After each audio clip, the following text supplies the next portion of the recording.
ہماری بیوی بچے ماں باپ یہ تو ہمارا ٹیسٹ ہے. ان کو جو چھوڑ کے بھاگ کے مسجد میں بیٹھا ہوا ہے کئی سالوں سے, فیل ہو گیا پکا. اولئک لہم الخیرات, اور انہی کے لیے ہیں ساری بھلائیاں. واولئک هم المفلحون, اور وہی لوگ ہیں جو دراصل فلاح پانے والے ہیں. اعد اللہ لہم جنات تجری من تحتها الانہار, ایسے ہی لوگوں کے لیے اللہ تعالی نے وعدہ کر رکھا ہے, تیار کر رکھا ہے ان کے لیے ایسی جنتیں, باغات, تجری من تحتها الانہار, جن کے نیچے نہریں بہتی ہوں گی. خالدین فیہا, ان میں رہیں گے ہمیشہ ہمیش. ذالک الفوز العظیم, یہ ہے اصل میں بڑی کامیابی. اللہم اجعلنا منہم مع النبیین والصدیقین والشہداء والصالحین, آمین. یعنی اللہ کے نزدیک کامیابی یہ ہے کہ سرکار تن من دھن اللہ کے لیے لٹا دینا ہے.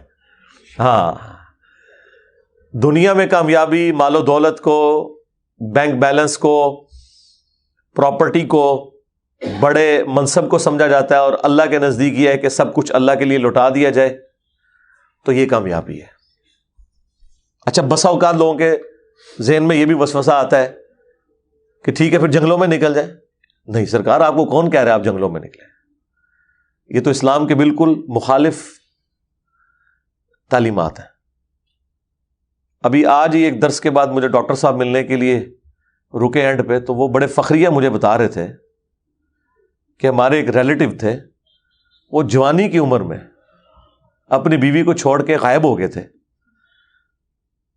اور کئی سالوں کے بعد مجھے کہنے لگے آپ کے والد صاحب کی ملاقات ہوئی ان کی مسجد نبوی شریف میں, اور وہ دین کے لیے وقف تھے. کئی سالوں سے مسجد نبوی میں 5 نمازیں پڑھ رہے تھے, اور وہاں وہ اتنے بڑے بزرگ بنے تھے کہ عربی آ کے ان کے لیے دسترخوان بچھاتے تھے. وہ پیر بن جاتا ہے جب بندہ ہر وقت ایک بندہ مسجد میں رہے, تو یہاں تو لوگوں کو ویسے ہی لگتا ہے کہ پتہ نہیں بڑا پہنچا ہوا ہے. اور وہاں وہ اتنے بڑے بزرگ بنے ہوئے تھے, لوگ ان سے دعائیں کرواتے تھے. وہ کہتے ہیں جی آپ کے والد صاحب نے جب بتایا تو پھر ہم یہاں سے ان کی بیوی کو وہاں لے کے گئے, ٹھیک ہے, اور یہ بھی یہ نہیں ہے کہ جا کے اسے کو لان تان کریں, یہ بھی اس کو بزرگ سمجھ کے اس کے پاس گئے ہیں. اور وہاں یہ آج کا میں آپ کو تازہ واقعہ بتا رہا ہوں, یہ پڑھے لکھے لوگوں کا حال ہے.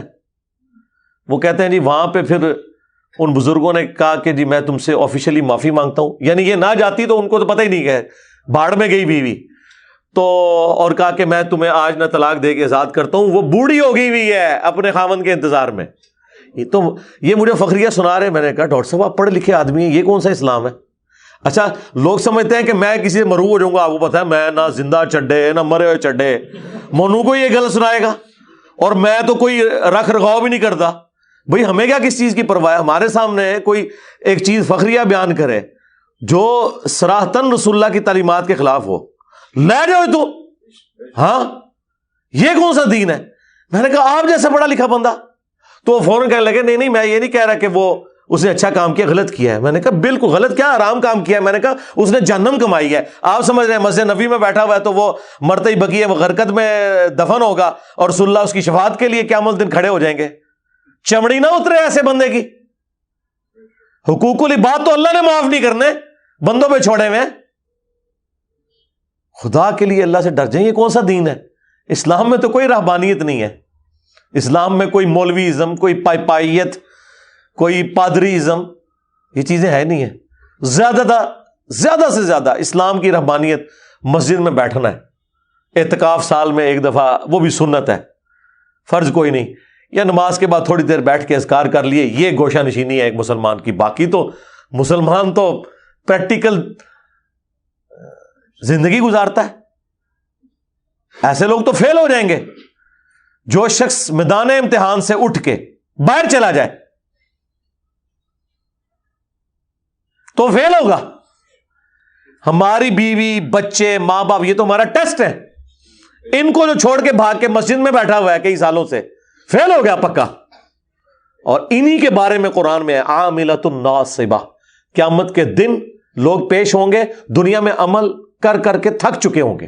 سیدنا عمر سے جب پوچھا گیا کہ یہ کون سے لوگ ہیں جو دنیا میں عمل کر کر کے تھک جائیں گے اور آخرت میں جہنم میں پھینک دیے جائیں گے, تو حضرت عمر نے کہا اس سے مراد وہ راہب ہیں یہود و نصارہ کے جو جنگلوں میں نکل گئے اور انہوں نے اپنے زوم میں اللہ کو منانے کا طریقہ یہ سمجھا اور اتنے عمال کیے، لیکن عمل کر کر کے تھک گئے، آخرت میں جہنم میں جانا ہے انہوں نے، اور اسی کو ایکسٹراپولیٹ کر لیں۔ حضرت عمر کو تو نہیں پتا تھا کہ اس قوم نے بھی، اس امت نے بھی یہی کام ڈال لے ہیں۔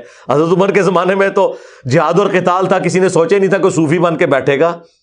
تو آج ہم حضرت عمر کی اس بات کو ایکسٹراپولیٹ کر سکتے ہیں کہ اگر وہ لوگ اپنے اپنے زمانوں میں، حالانکہ وقت کے پیغمبروں کے ماننے والے تھے، ان زمانوں کے وہ مسلمان تھے کیونکہ رسول اللہ کا تو انکار انہوں نے نہیں کیا ہوا تھا، اگر اس زمانے میں عاملۃ الناصبہ وہ تھے تو اس زمانے کے عاملۃ الناصبہ یہ لوگ ہیں، اور لوگ بڑے فخریہ بتا رہے ہوتے ہیں۔